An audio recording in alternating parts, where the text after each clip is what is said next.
What's the biggest unmet need by this legislature? What's the one thing they didn't do um, they probably should have acted on, but weren't able to sum up the political will to do that? Um, you really got to talk about infrastructure. I think that's by far the biggest hole by this legislature. There's no question that that the Department of Transportation is going to have to, in the next couple of years, make some pretty significant steps unless they receive additional revenue. See, for the last 5 or 6 years, the legislature, with the help of governors, have really been able to continue to repave a lot of major roads and do some road projects with a lot of one-time money. In 2009 and 2010, there was the federal stimulus money that paid for the so-called shovel-ready projects, if you remember.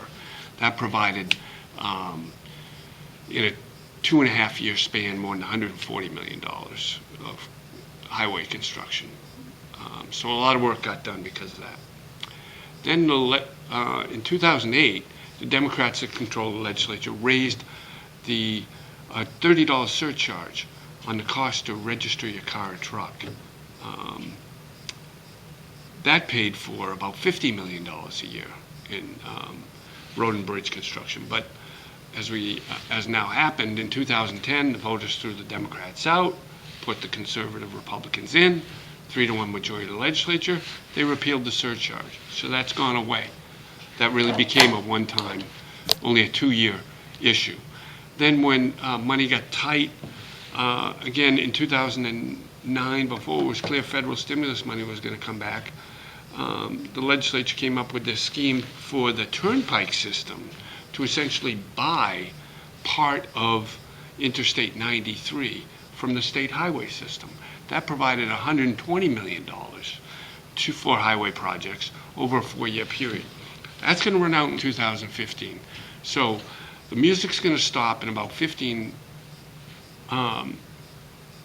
months or so on financing for highway projects. And Transportation Commissioner Chris Clement basically read the riot act to the legislature this week about what that's going to entail. Basically, by October of 2015, unless there's more revenue, they're looking at cutting 1/3 of their workforce because there's really no other way to reduce spending on highway construction.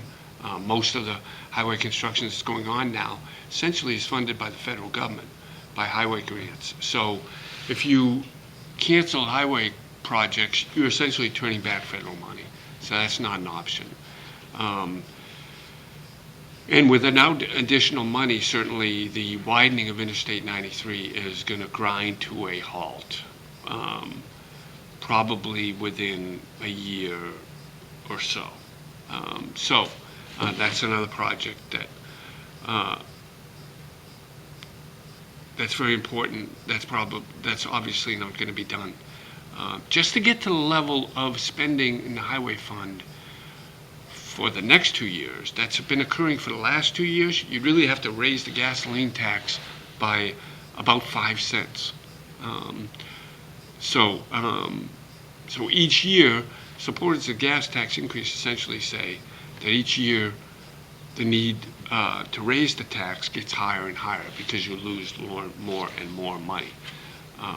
So that's certainly probably the biggest unmet need. It'll be interesting to see in this next year, an election year, where the legislature has any more impetus to do anything about spending on infrastructure. My guess is no, and that this problem is going to get kicked further down the road until after the election in 2014.